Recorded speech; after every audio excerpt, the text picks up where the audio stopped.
This episode brought to you by matzah. Everyone's been there. They want to feel holy while eating a cracker. Well, why not bite into some crunchy ancient Jewish heritage and try matzah? It comes salted or unsalted, but either way, it's always unleavened, just flour and water. It was pierced for your transgressions, and you can crush it with the teeth of your iniquity. Get matzah at your local grocery store unless they don't have it, and then you could order it online. Either way, try matzah and be holy while eating a cracker. Let's hit that theme song.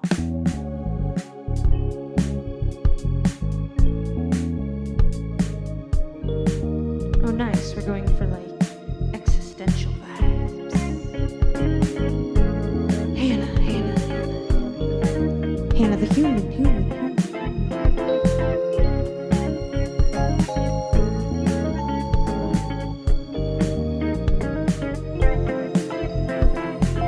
I can get down with it.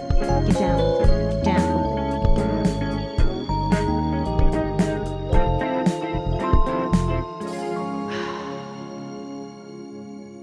I'm sitting on my teal little couch, which is kind of more like a glorified love seat. But anyway, we'll stick with my teal couch with my right foot propped up on one of my wooden chairs, and I've laid a fuzzy red blanket over it.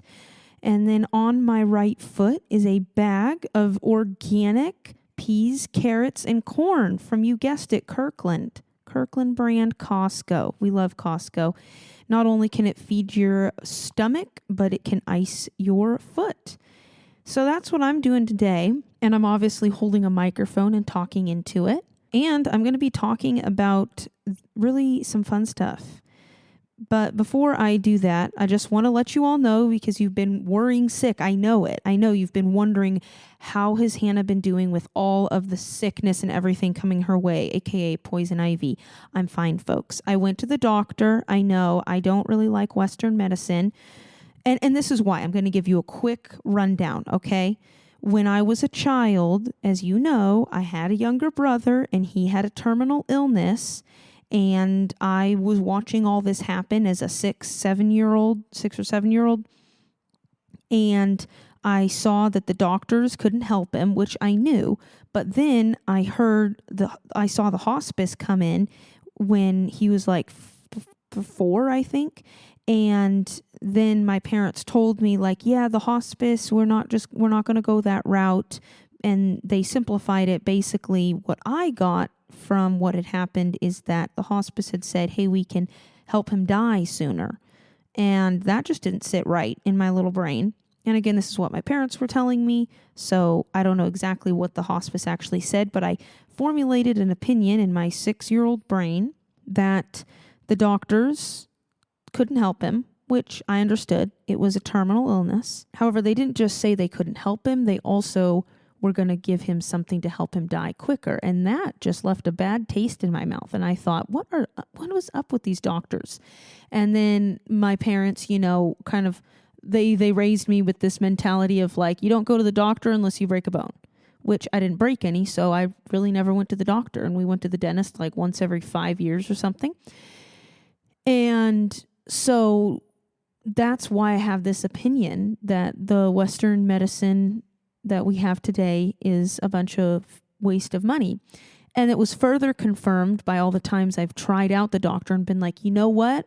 That was some childhood pain, I'm not going to live by a conclusion that my 6-year-old brain formed.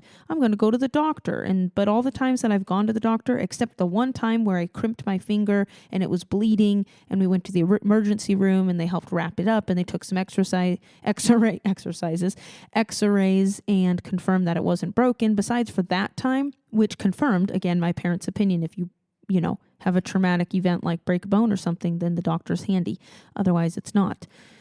Anyway, the other times I've gone to the doctor, I have toe fungus, and I went to them and they were really sweet about it, but they were just yeah, usually this happens in old people and there's no cure. And I was like, okay, good to know. I mean, good to know that it just wasn't my herbs and stuff that weren't working. It's also you guys. And so I wasn't bitter about that, but it was just kind of okay, check. I could have just stuck with my gut and felt that, hey, if I'm just not getting better with my apple cider vinegar remedies and essential oils, then it ain't going to get it better.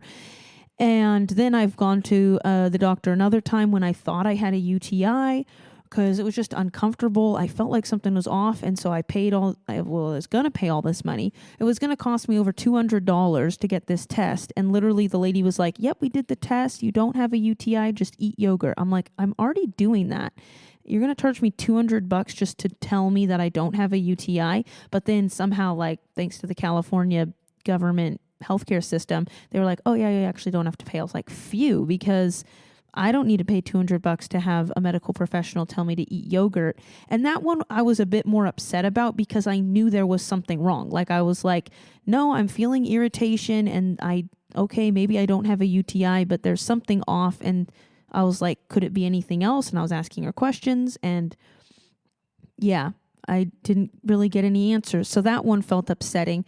Also, when I was 14, I went to get a physical because I wanted to do tennis with the school. So I had to get a physical, and then I went to the doctor, and they gave me a shot without asking my dad for consent. And that was really alarming. I thought that I wasn't going to be able to play tennis unless they gave me the shot that I was supposed to have when I was 12 years old, but I wasn't vaccinated. And my dad was very mad. I'll just put it like that. When I came out and said, yeah, Daddy, I had to get a shot. Otherwise, they wouldn't let me play tennis. And he was like, what the? Yeah. And he got mad because you shouldn't put stuff in children without asking their parents' consent. So that was another negative experience. Also, I've had negative experience with the dentist. Not because I dislike the dentist. I actually love it when they clean my teeth and just get in there and spray their little stuff and pick away. Oh, I just love it. I love feeling like they're cleaning my teeth. The thing that I don't like is that multiple different dentists, like when we lived in Minnesota, so I was like a young teenager or something, we went to the dentist and they were like, oh my gosh, you've got 10 cavities. And my dad was just like, and my mom were like, no, I'm sure they don't. So we went to another dentist and he was like, oh, you have 3 or something small like that. And we were like, I wonder where all those other cavities went. You little greedy money people who just want us to pay you money to fix fake cavities. I'm sure they didn't have malintent. Maybe they were just like calling stuff cavities when they were more like, oh, could potentially be a rot in your tooth. So I don't know. I'm not assuming that they were out to get me, but I am assuming that they didn't have my best interest in mind.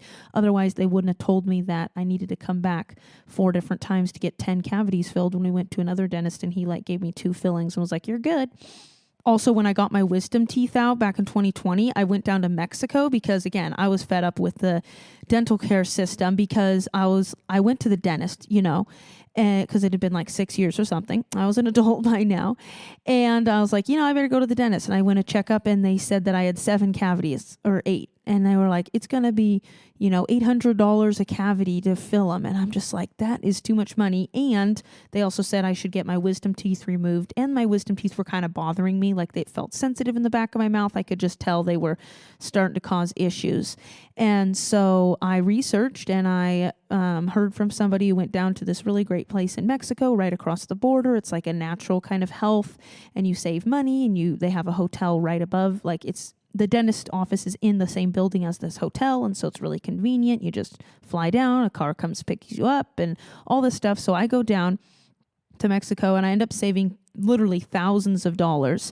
And sure enough, I go down there. They're like, you have 3 cavities, kind of 3.5, 4, like a small one. So they filled 4 cavities and pulled my wisdom teeth out, gave me 2 doses of vitamin C, an injection of plasma, and including the hotel and the flight costs, I saved, I think, $2,500 than if I had done all that in the United States. And I had literally no swelling, no pain. Of course, the first 24 hours after getting my wisdom teeth pulled, my mouth was like, just really sore, and I couldn't eat food. But then after that, I felt great. So all that to say, that's kind of why Western American medicine has my distrust. There was another time where I went to a doctor when I was probably 17, just because I kind of have poor circulation and stuff. And we went there and they were like, and my skin gets easily irritated. And so we just go into the doctor to ask about that, trying to give, Western medicine a shot. And they were just like, yeah, some people have rosacea and some people have low, blood pressure and run cold. And I was like, so maybe there's like a, deficiency in some minerals or whatever. She's like, I don't know. So anyway, again, she was a really nice nurse and doctor person, but Not helpful. However, what was helpful is going to the local urgent care, and this nice doctor named, it was Michelle. She came in and said, "Oh yeah, you have poison ivy," and then wrote a prescription. And I went and got the oral steroid at the Walmart pharmacy. It cost me $11.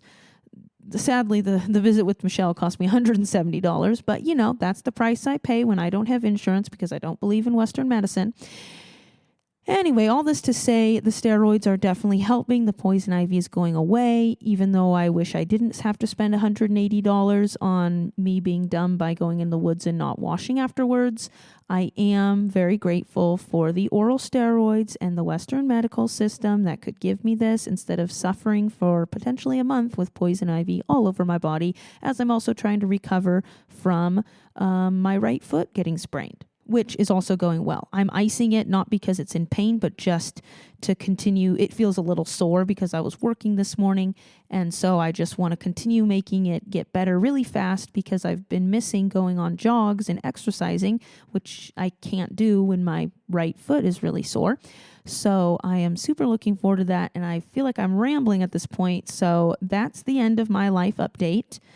You can all rest assured I am doing fine. We are doing much better over here in the world of Hannah. And another fun thing that has happened recently is I got to celebrate Passover. So when this episode is coming out, it will have been a week since I celebrated Passover. And the way I did that is I went over to my friend's house and we had a special meal and we just read different passages from Exodus and different parts of the Bible outlining the story of what Passover is all about. It's about when the Hebrews or Israelites were led out of the promised land by Moses, or not out of the promised land. They were led out of Egypt to go to what we now call Israel. It was called their promised land. And the story is about how God worked some miracles and got them out of slavery and off into the desert where they could be free. Because that's everyone's life goal, Go find some ocean, go find some sand, hit the beach, vacation. We don't want to be slaving away, making bricks, getting whipped on our backs. No. The wilderness wasn't really a vacation. It was more they were headed towards a destination, and it should have taken them a few months, but it took them 40 years. But that's another story for another day.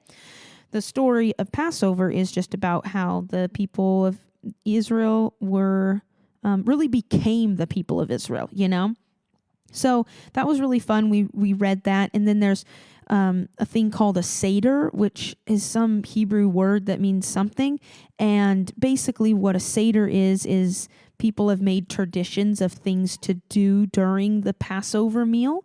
Because in the Bible, God says that every year people will celebrate in remembrance of them leaving Egypt. They will celebrate this Passover because that's Pesach, the when the angel of death passed over, or basically there was this plague where all of the people in Egypt, all of their firstborn children died, real sad, except for the people who put a lamb's blood around their doors. So who would have thought, they were fine.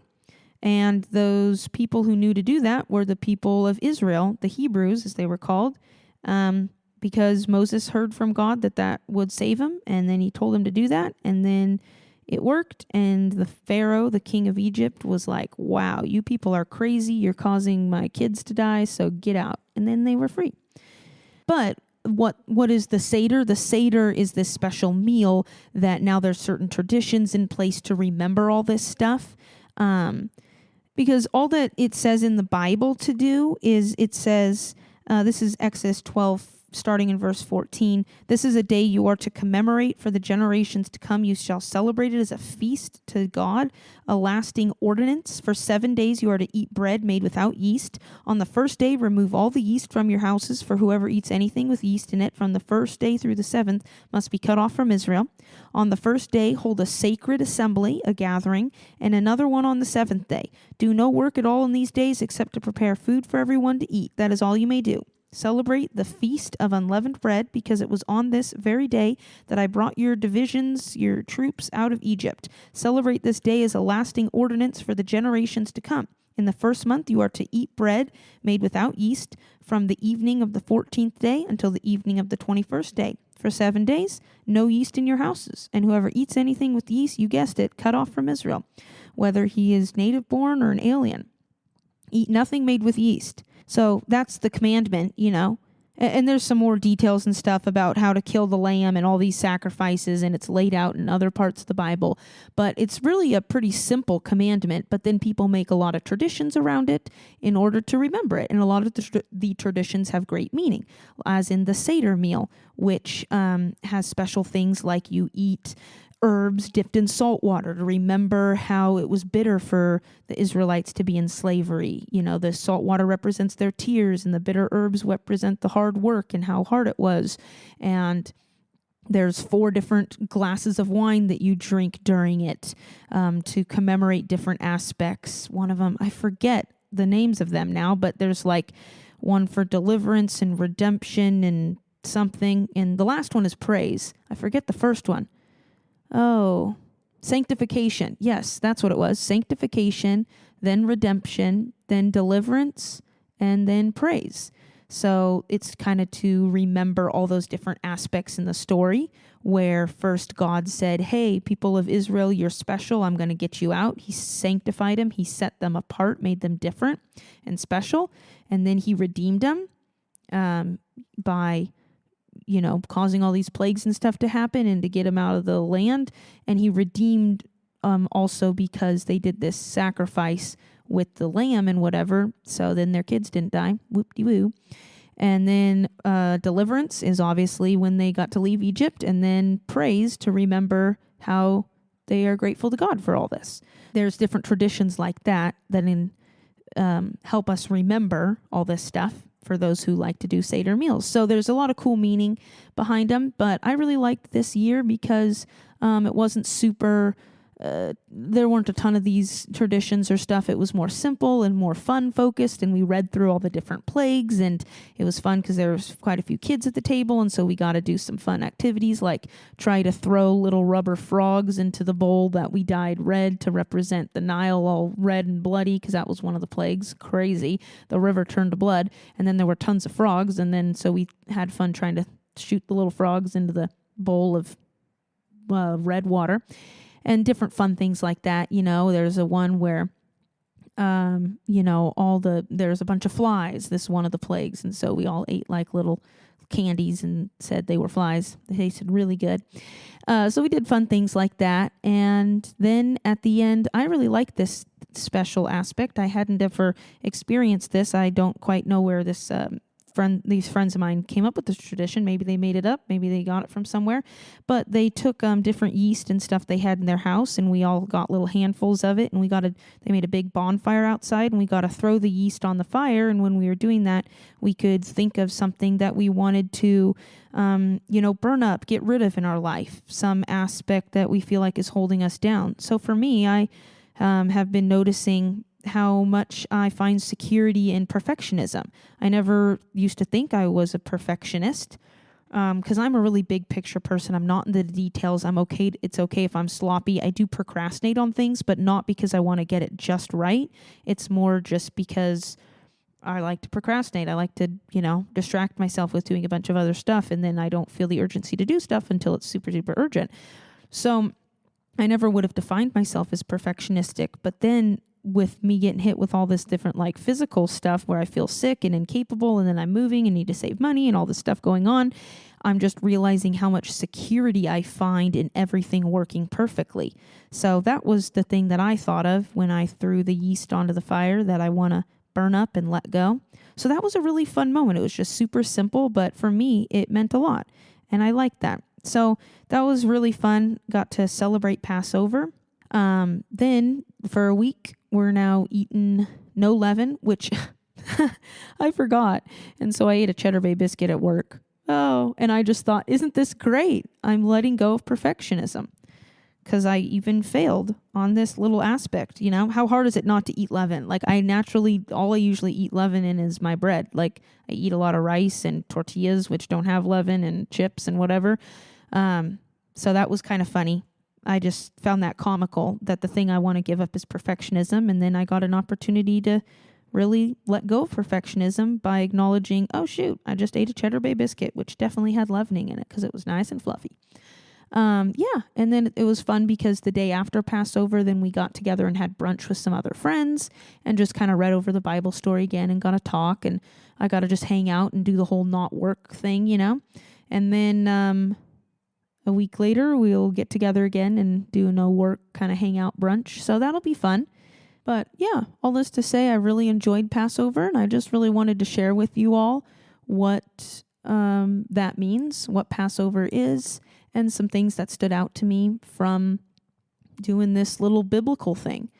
Definitely some things that go through my mind are, what's the point of this? Like there's some weird shiz. There's some weird stuff in the Bible. The whole aspect of like everybody's kid dying. That really hit me this year. I was like, wow, that is intense. And these plagues were so intense and caused destruction and all this stuff. And there's some wild things, like spreading blood on a doorpost. Like that can just easily go as, oh, that's part of the story back in those times when they would sacrifice. But then you think about it like, wow, this is kind of weird, which we all know the Bible is weird. And we all know that I think the Bible is weird. And yet I still read it and want to do it. So that's the dichotomy I'm always in of like, yeah, it's just interesting. So I actually found it really refreshing this year to not over spiritualize stuff, to not try to find like a deeper meaning or make it deep about like, oh, just as I'm getting rid of the leaven in my bread, I'm going to get rid of the sin in my life or whatever. I'm kind of just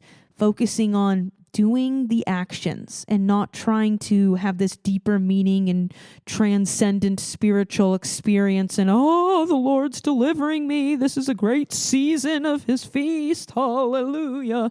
I'm kind of just doing it, but not going through the motions, doing it because I'm glad that I get to eat a meal with friends and read about this Bible story that is kind of crazy and wild, and I get to hang out and rest. I'm grateful that I get a structure in time where I took those days off work, and it came in really handy because it hurt to walk. So I'm like, thanks God, I needed this rest. And it was just so good being with people and talking about deep life stuff and sitting in the sun and eating good food. And yeah, so I've been really enjoying just the simplicity of not overcomplicating these things, because there's been years in the past, like another highlight, a Passover celebration that I did was when I read in the Gospels, which is the books about Jesus. I read in them about what Jesus did on the Passover that he celebrated right before he died, because Jesus was Jewish, and so he did all the Jewish stuff in the Old Testament. And one of the things he did is he celebrated his version of a Seder Passover meal. And this was the same night that he ended up being betrayed by one of his disciples and captured by the Romans and then taken to the religious leaders and then put on trial and condemned to be crucified. And then he died, and then he was buried, and all that stuff that happened literally like right after he's done with his Passover meal with his disciples. Boom, he gets taken and then killed and all that. So it's pretty wild. But a few years back, I was reading specifically through the Gospel of John, because there's multiple chapters of just all this stuff that Jesus told his disciples when he was having this meal. Of course, some of the big things that I'm sure you've heard if you've ever been in church are the quoted words. Then Jesus, broke the bread and said, "This is my body, my flesh. Do this in remembrance of me." Then he, held up the wine, said, "This is my blood. Do this in remembrance of me." Those verses are used during communion in churches, where they have those little, well, some people have real wine and bread, but some people just have those little grape juice stuff that tastes like cough syrup and pieces of styrofoam that are technically not styrofoam, but that's what they taste like. Anyway, if you've ever been to a mega church, you've experienced that. But those verses are used during communion when people eat bread and juice or wine and say, let's remember the sacrifice Jesus made. But when Jesus was actually saying those words was during the Passover meal. So my mind speculates that probably he was drinking one of those Seder cups, this cup of sanctification or redemption or deliverance or praise. And he was saying these things. And there's a part in the Seder meal where the matzah, the unleavened bread, is broken. And so I'm like, wow, I bet that was when he said, "This is my body broken for you." And so a few years back, I was struck by all this deep connection of the Seder meal to Jesus and what he did and his meaning that he put behind it. And so I had a lot of fun, and it was really special for me connecting all of this New Testament gospel stuff with all of these religious Seder Passover practices. And that was super meaningful. So it was kind of fun this year to not try to get that deeper meaning and have that big revelation and all this stuff, but just to say, you know what, I'm going to take the time off work. I'm going to eat a Passover meal with friends.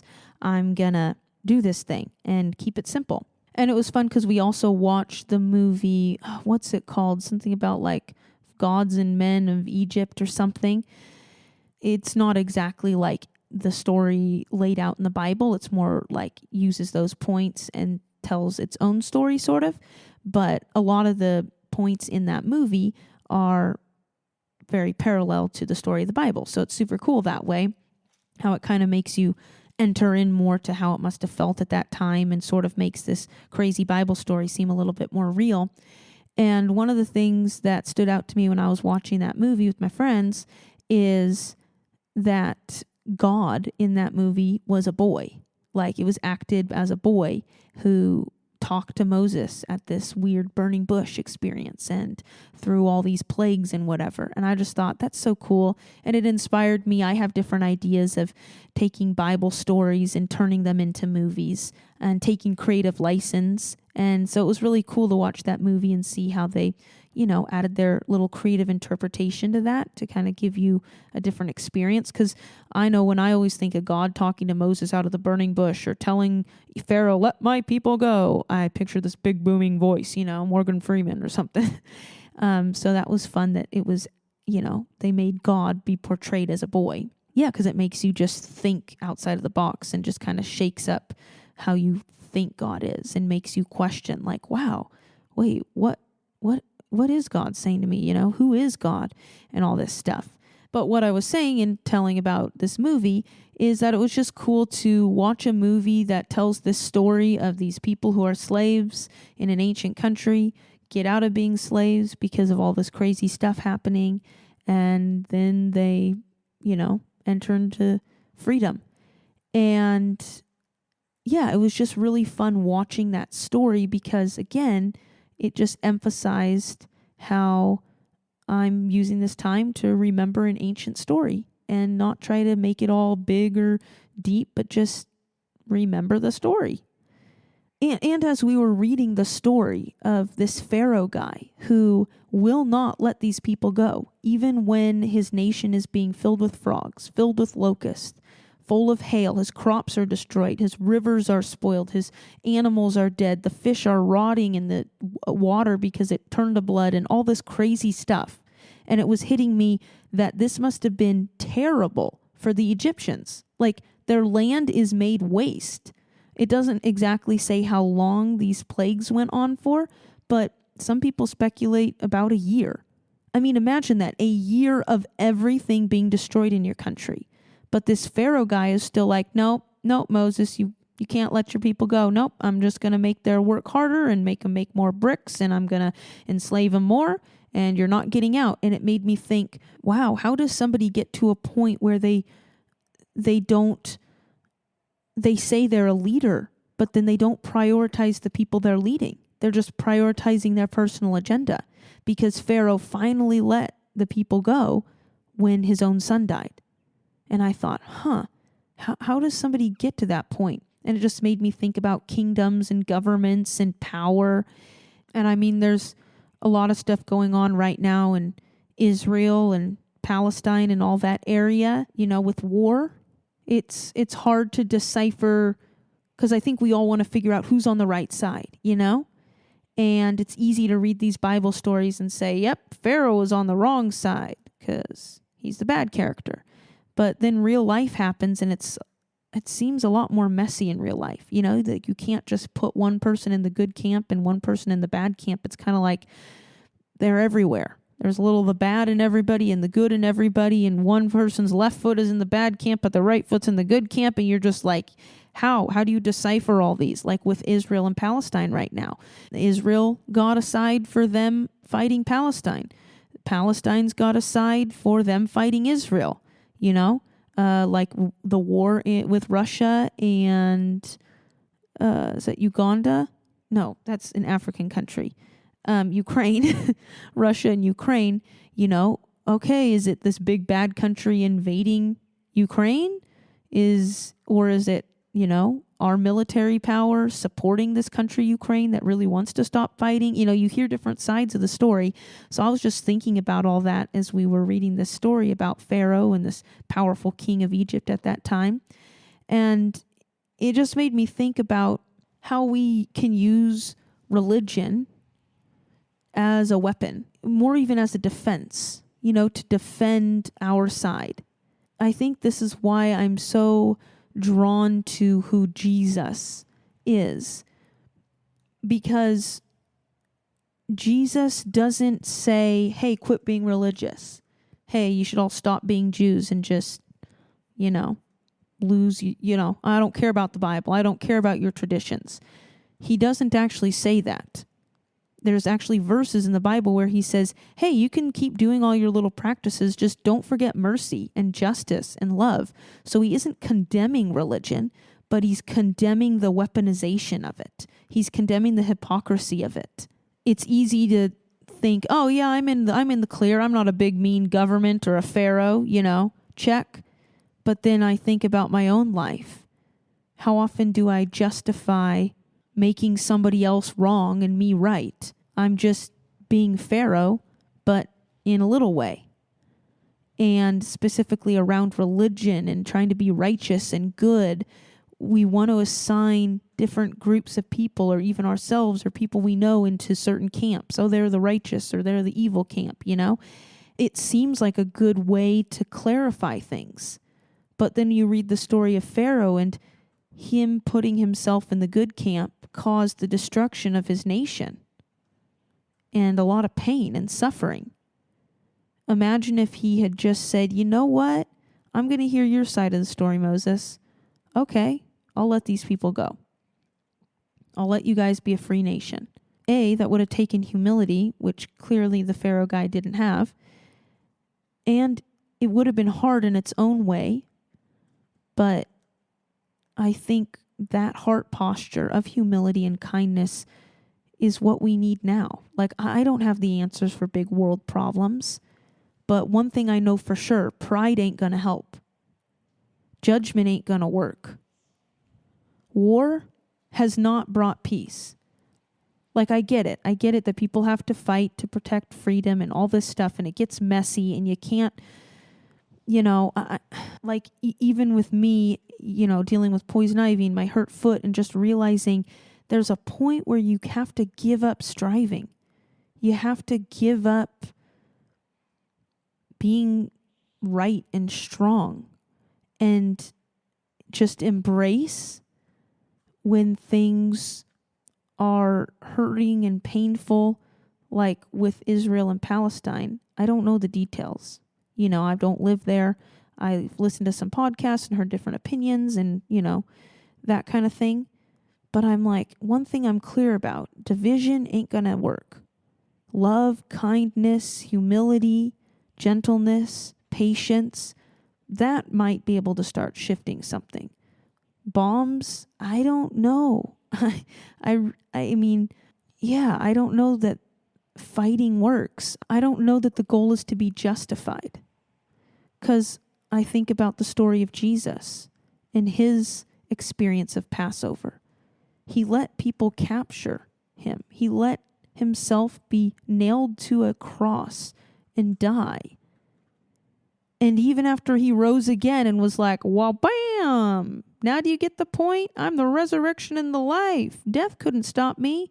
Even then, his disciples are like, oh, cool, I'm so glad you're alive. Are you going to fight the Romans now? And it's so ironic that a lot of Christians, a lot of people who say they want to be like Jesus think, oh, thank God I'm free. Now I can go fight a culture war. Now I can go make some people wrong. Now I can go be justified for something. When, again, I'm saying I don't have anything against people having certain political opinions. Like, we're all going to see things differently. But it's this heart posture. Are we going to be like Pharaoh? Or are we going to be like Jesus? Are we going to be willing to be crucified and be viewed as a criminal even when we know we're not? Or are we going to be like Pharaoh and try to believe that we are God and we are righteous and we are wonderful when we're actually causing the destruction to all these people? And you know what? I just remembered a song I wrote. It literally is called Pharaoh. So I think I will bring this podcast to a close by playing you my song, Pharaoh.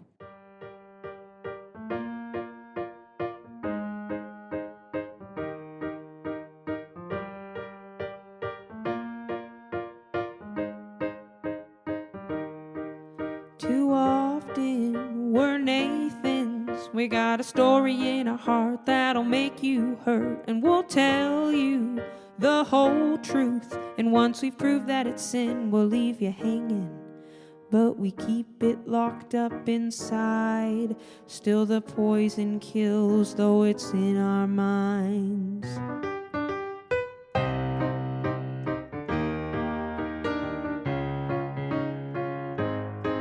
And too often we're Samsons. We make a way out by breaking the gate, and we're so strong that we're lying just to keep a knife as the love of our life. Then we're sitting in the dark, and now we're the ones who hurt.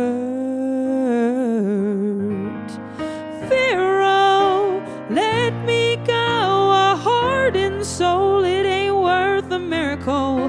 Pharaoh, let me go, a heart and soul, it ain't worth a miracle.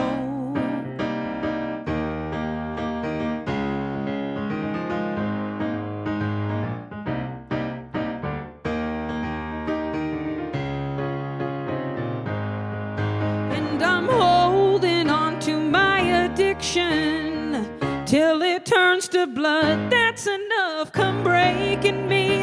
Another sin with hail and fire, but not my son. Oh, Pharaoh, let me go, a heart and soul, it ain't worth a miracle.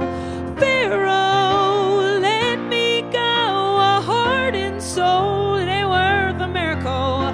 Pharaoh, let me go, a heart and soul, it ain't worth a miracle. Pharaoh, let me go, a heart and soul, it ain't worth a miracle.